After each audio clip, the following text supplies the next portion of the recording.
Hey everybody, Tony D and Little Joan with your Hollywoke hot take. Let's get into it. We got a lot of headlines, mostly small stuff, nothing too major.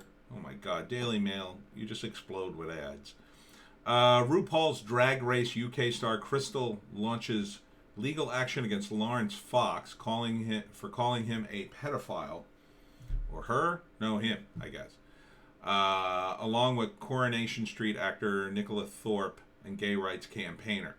Now, Lawrence Fox, for those of you who don't know, is an actor in the UK who is running for mayor of London. But this came after they went back and forth and they called him a racist. So it's just, it seems like just that they're going to sue him because he's running for London mayor, and that's a big deal in the UK and whatever. I don't think that's going to be seriously taken. I think it's just designed. They're just going after him for political reasons, but that's just my opinion. In news that you probably already could guess, Tiger Woods' car crash caused reveal. Golfer was driving at high rate of speed. Oh, what a shocker. Wow. Oh, who could have guessed?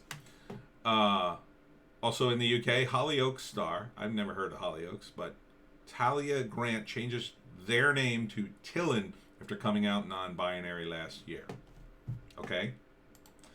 NFL pro Philip Adams is South Carolina shooting suspect who killed 5 and then himself. Oof. Oof. Oofa. That is terrible. Wow. So former NFL cornerback who played 6 seasons in the leagues with 6 different teams. Wow. You think a guy who did that probably got a decent amount of money. Or maybe he doesn't. I don't know. All right. More woke stuff. Aaron Sorkin. Damn it, Aaron. Americans who tolerate Trump supporters are like apologists for racist. Okay. God. Now the screenwriters, come on, man. Hollywood screenwriter and director Aaron Sorkin has smeared Trump supporters, tens of millions of Americans, as racist and bigots. Now he's attacking Americans who tolerate Trump supporters, claiming they're akin to apologists for racist. Sorkin made this bizarre comparison during a podcast interview with Michael Moore. What a surprise. At one point in the episode, the conversation turned to Sorkin's recent Broadway play To Kill a Mockingbird, adapted from Harper Lee's classic novel. In the interview, Sorkin claimed Atticus Finch repeatedly makes excuses for his racist neighbors. Maybe Atticus doesn't want the entire town to explode? Atticus is an apologist for racist, he said. The whole thing about you have to walk a mile in someone else's shoes. You really have to get inside someone's skin and crawl around before you can really understand them. That was a way of excusing Bob Ewell. He excuses his neighbors, Mrs. Henry Dubose. He excuses the whole South. Wow. So, why did you put on To Kill a Mockingbird then, if they're so racist? Sorkin then compared Atticus Finch to Americans who tolerate Trump supporters. All you had to do, Mike, was look around. Oh! We were all saying the same thing about tens of millions of people supporting Donald Trump. I don't get it. Yeah, you don't get it because you live in a bubble. Because your news sources are highly curated and designed to manipulate you. But you're so smart, Aaron. That couldn't possibly happen. Yeah, we've always disagreed, all of us here in America. Wow, Breitbart, get a copy editor.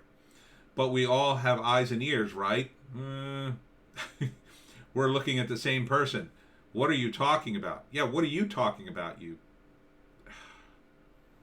Michael Moore then echoed Sorkin's point of view, saying Americans shouldn't reach across the aisle to their political adversaries. No, actually, I don't need to understand why they're racist. They're racist. Oh, okay.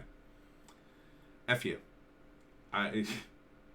Man, yeah. It's amazing what money does to people. I mean, what other explanation is there? That these guys once had to kiss the A's of people who lived in the Midwest for audience, right? Now they feel like they don't have to because they're living in this Twitter bubble they've partially created for themselves. And listen to them. Listen to how they really feel about you. Aaron Sorkin was promoting his recent Netflix movie, The Trial of the Chicago 7, which is nominated for 6 Academy Awards, including Best Picture and Original Screenplay. Yeah, okay, whatever. Gonna watch that now after hearing how much Adam Sorkin... I know 75 million people who don't want to watch it now. In 2016, Sorkin described Trump's election victory as a win-win for the Ku Klux Klan, white nationalists, sexist, racist, and buffoons. Angry young white men who think rap music and Cinco de Mayo are a threat to their way of life. What? Or are the reason for their way of life? I don't get that. Have been given a cause to celebrate, he wrote in a letter to his daughter, published in Vanity Fair. Oh, okay. Yeah, just so happened to get published in Vanity Fair. Yeah, no, I'm a real private guy, but, you know, somehow my letter to my daughter got published in Vanity Fair. How did that happen? Yeah, you're not too elitist. I remember all the times my letters got published in Vanity Fair. Jesus, does this guy even hear himself? Wow, it's sad, because Aaron is quite the talent. He really is, but it just goes to show you, the wokeness just... it can impact anybody. It gives them a cancer of the brain. And they can't think outside that box. Look, he's a busy guy. It's not like he has time, like I do, to go on all these different websites and dig around and find things to really sort of compare mainstream media with alternative media and other things and go, I mean, it's hard. I'm trying to convince people, again, of alternate media. You know, the Chauvin trial, right? It's a perfect example right now.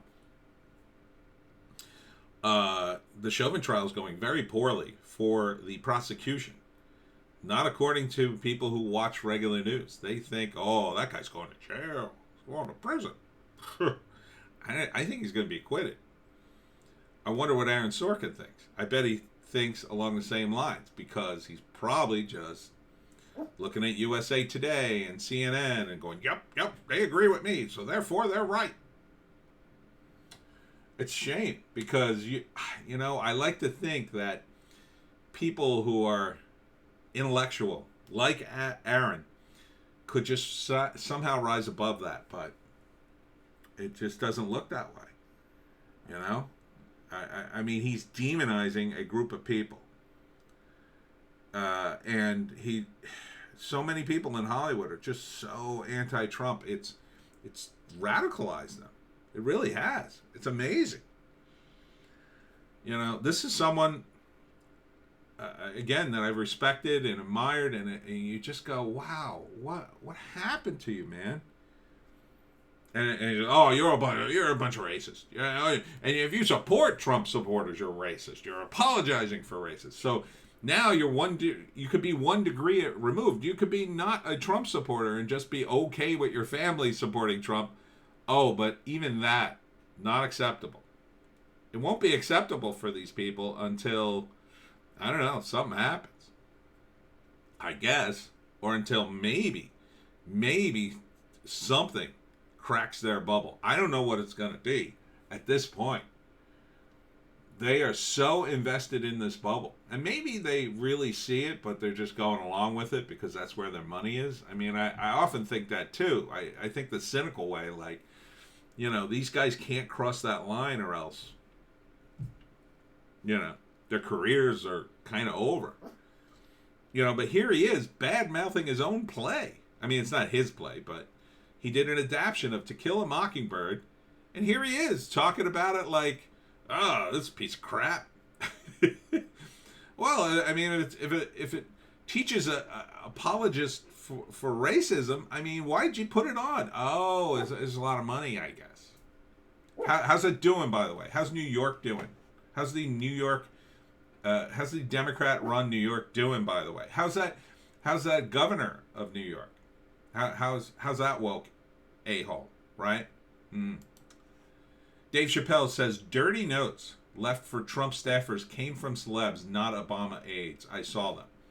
Former Obama aides vehemently deny leaving disparaging notes at the time. At the time, the validity of the claims alleging that messages with "you will fail" and "you aren't going to make it," which were left in various offices with a number of Obama books, was called into question as former President Barack Obama aides vehemently denied they were responsible for such juvenile charades. Now comedian, longtime friend of Obama, Chappelle, said the messages existed but were left by prank-playing celebrities during the final curtain call party for the Obama administration. Okay. Well, that seems really bad and petty. I mean, you will fail. You aren't going to make it. What is wrong with you people? That's just awful. And I gotta say, Dave, I'm a little disappointed you waited this long, but I guess you're friends with who you're friends with, so. Thought you were, the guy who just says what he says. Khloe Kardashian says judgment over her body is almost unbearable. Oh, okay. Well, let's not talk about you then. Police called to Prince Harry and Meghan's California home 9 times in as many months. Why? It emerged on Thursday after a couple expressed concern about the decision to strip them of round-the-clock police protection. God, these people. No one cares. No one cares.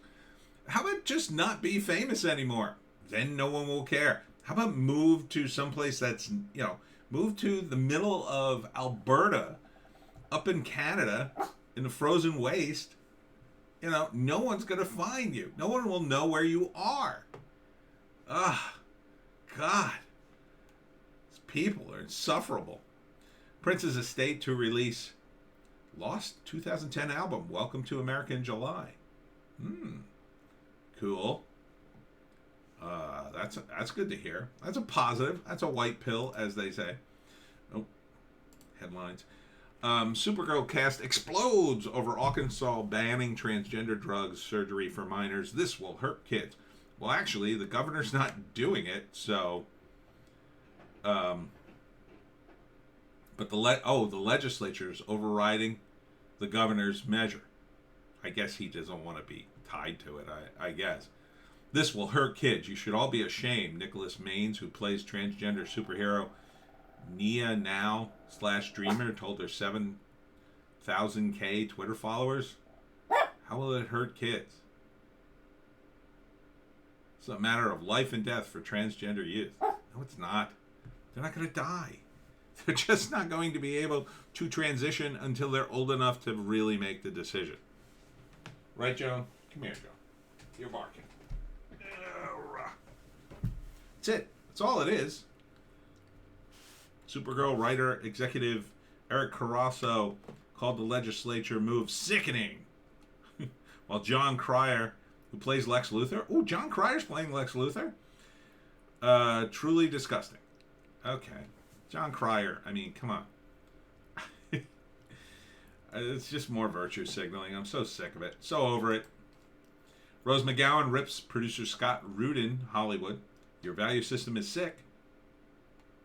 Guess Scott Rudin's got some more problems. She all called out Tom Cruise and South Park's Trey Parker, implying they know about Rudin's behavior. I don't know about that. They all know. Maybe. I don't know if Trey Parker does. I mean, he doesn't strike me as a guy who's in the loop because he's such a maniac. I mean, Tom Cruise, yeah, I could see him knowing. He and I'm not trying to throw shade at Tom Cruise, but I mean, a lot of these people know stuff, but can you prove it? I mean, did you find out and then never work with the guy again? I mean, what's the deal? Tom Cruise is a player. He's a player in Hollywood. he can move mountains in that town.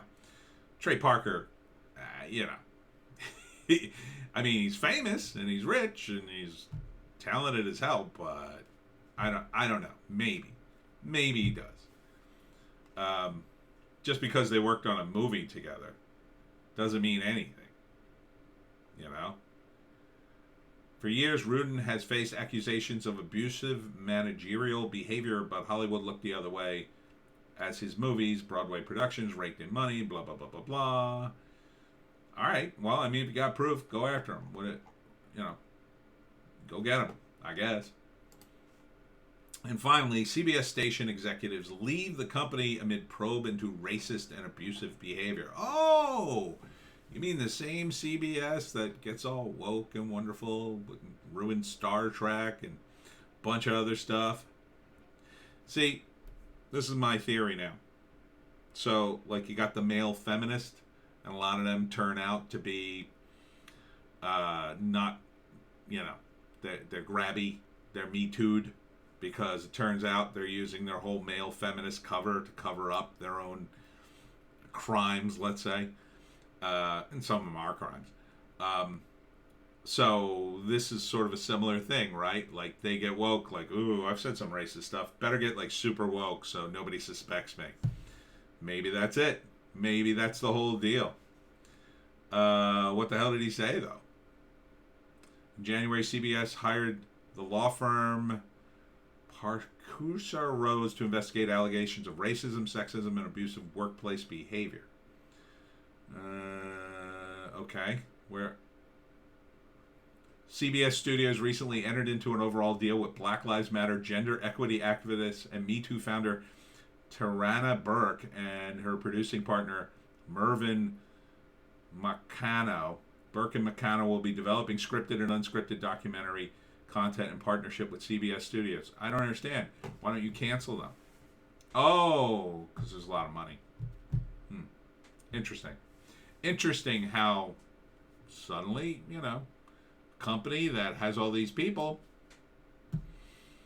a company that should be canceled, why don't you cancel all their shows? Why don't you work to do that? Oh, you got a deal there. Interesting. Interesting how that suddenly makes the cancellation not so fun. Interesting. The deal makes everything go away, does it? Does it?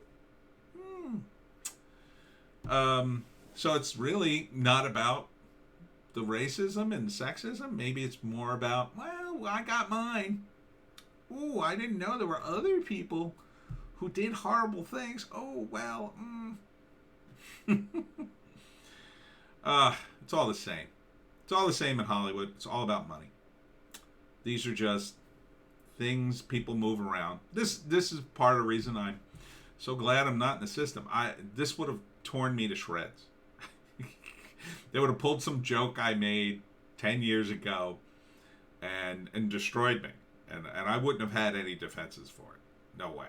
Now I could probably, I'd be ready.